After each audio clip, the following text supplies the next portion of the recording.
यहाँ हम डिस्कस कर रहे हैं important exam points related to William Wordsworth. It is part number 14 और इससे पहले 13 लेक्चर जिसमें हमने डिस्कस किया है क्या इम्पोर्टेंट एग्जाम पॉइंट्स को जो कि विलियम वर्ड्सवर्थ से रिलेटेड हैं, कौन कौन से ऐसे पॉइंट्स हैं जो कि पूछे जाते हैं और हमें याद रखने हैं। देखो, अगर पहली बार एग्जाम में अपीयर हो रहे हैं तो ये भी हमें ध्यान रखना पड़ता है, बहुत सारी बुक्स हमारे पास उस वक्त नहीं होती, बहुत सारे कारण भी हो सकते हैं। तो कौन कौन से क्वेश्चन आते हैं, देखो जब हमें पता होता है ना कि कौन कौन से क्वेश्चन पूछे जाते हैं, कौन कौन से क्वेश्चन जो है पॉइंट्स जो है वो इम्पोर्टेंट है और एग्जाम पॉइंट ऑफ व्यू से हमें याद रखना है, तब हमारी स्टडी, जब हमारी जो तैयारी है, हमारी प्रिपरेशन जो है, तो वो क्या करने वाली होती है, कम्पीट करने वाली है, टक्कर देने वाली होती है।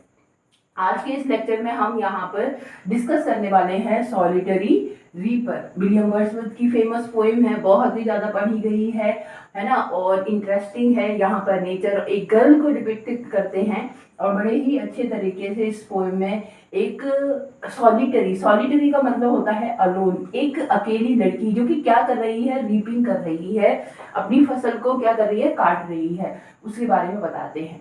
तो यहाँ देखेंगे पॉइंट नंबर 168। इससे पहले 167 पॉइंट्स हम डिस्कस कर चुके हैं। That is really very important to know कि एग्जाम में क्या क्या पूछा जाता है।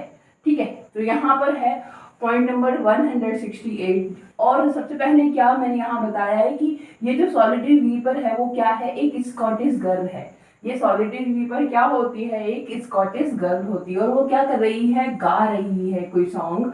और कब, at the time of working, जब वो अपना काम कर रही है तो काम करते करते वो क्या कर रही है, कोई गीत गुनगुना रही है। तो यही चीज इस पूरी पोइम में मेन थीम है, ये इसी पर बेस है पूरी पोइम।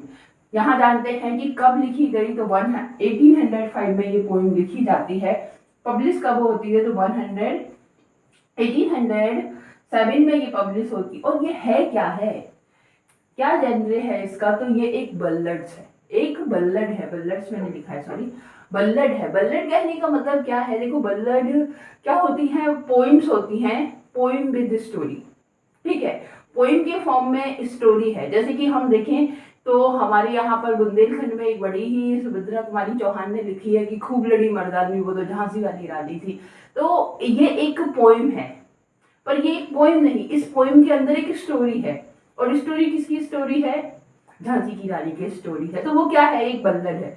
तो आप उसी तरह से समझिए कि यहाँ पर भी एक स्टोरी है, एक शॉर्ट स्टोरी दी हुई है। और किसकी शॉर्ट स्टोरी दी गई है, उस स्कॉटिश गर्ल जो है उसकी स्टोरी है कि वो कैसे काट रही है, गा रही है, अकेली है, उसी के बारे में बताया है जो विलियम वर्ड्सवर्थ ने उनको देखा है। ठीक है, तो उसी की स्टोरी है, इसीलिए इसको हमने क्या पोइटिक फॉर्म में लिखी गई है, बल्लड नाम दिया है। अगर आप 9th-10th में पढ़ाते हैं, आई होप पढ़ाते भी होंगे, क्योंकि बहुत एस्पिरेंट होते हैं जो कि क्या करते हैं, पढ़ा अपनी भी तैयारी करते पढ़ाते भी हैं। तो आपने 9th क्लास की पोइम एनसीईआरटी देखी होगी कि वो पोइम है क्या, अ लेजेंड ऑफ नॉर्थलैंड। हाँ, अ लेजेंड ऑफ नॉर्थलैंड भी क्या है, एक बल्लड है। वहां पर एक जो ग्रीडी लेडी है उसकी क्या कहते हैं, स्टोरी जो है वो बताई है। ठीक है, यहाँ हम देखते हैं क्या कि ये एक बल्लड है और क्या है, 4 स्टेंजाज में ये लिखी गई है, 8 लाइन, 4 स्टेंजाज ऑफ 8 लाइन। ठीक है, 8 लाइन के 8 लाइन के 4 स्टेंजा होते हैं। वैसे यूजुअली इसमें 4 लाइन के होते हैं। ठीक है, आयम्बिक टेट्रामीटर में ये लिखी गई है और इसकी राइम स्कीम क्या है, A B C D, A B C D D. देखो बड़ा ही इंटरेस्टिंग पॉइंट यहाँ पर भी एक बन जाता है। जब मैंने ये स्लाइड प्रिपेयर कर ली थी तो क्या हुआ कि मेरी नीस आती है और कहती है, अरे वाह, आज तो दीदी ने ए बी सी डी लिखी है। क्या लिखा है, A B C D D, A B C D D, A B C D. बड़ा उसने इस तरह से बोला कि ये याद ही हो गया, है ना, क्या A B C D D, एक तरीका मिल गया कि किस तरह से हम इसे याद रख सकते हैं। खैर, ये याद रखने के लिए है।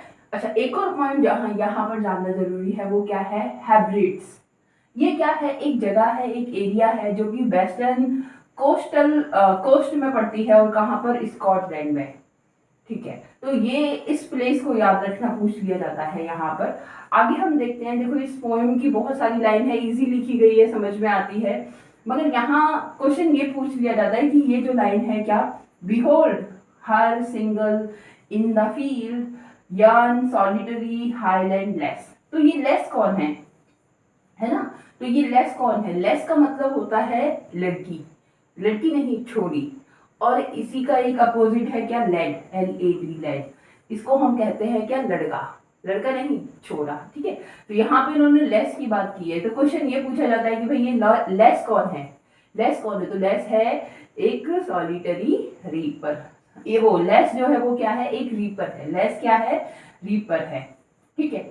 आगे यहाँ देखो, no nightingale did ever chant more welcome notes to weary beds, ठीक है, कहते हैं कि कोई भी नाइटिंगेल इतना अच्छा नहीं गाती और इतने वेलकम नोट्स उसने नहीं गाए होंगे, किसके लिए, टू बियरी बेड्स, जो थके हुए मुसाफिर हैं, यात्री हैं, है ना, उनके लिए, बियरी बेड्स के लिए, ठीक है। तो यहाँ पूछ लिया जाता है कि बताइए कि ये लाइन कहाँ से ली गई है, ये बताइए कि ये लाइन जो है वो कहाँ से ली गई है।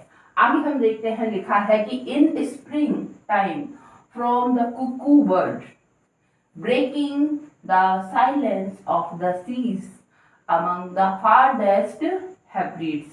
तो ये हेब्रिड्स क्या है, हेब्रिड्स जो है वो स्कॉटलैंड का एक प्लेस है, वेस्टर्न कोस्ट है स्कॉटलैंड का, हेब्रिड्स, जहाँ पर बहुत सारे आइलैंड है ना। और यहाँ कहते हैं कि स्प्रिंग में क्या है, in spring time from the cuckoo bird breaking, और कुकू बर्ड क्या करती है, जो वहां की जो चुप्पी है उसे तोड़ देती है, ठीक है।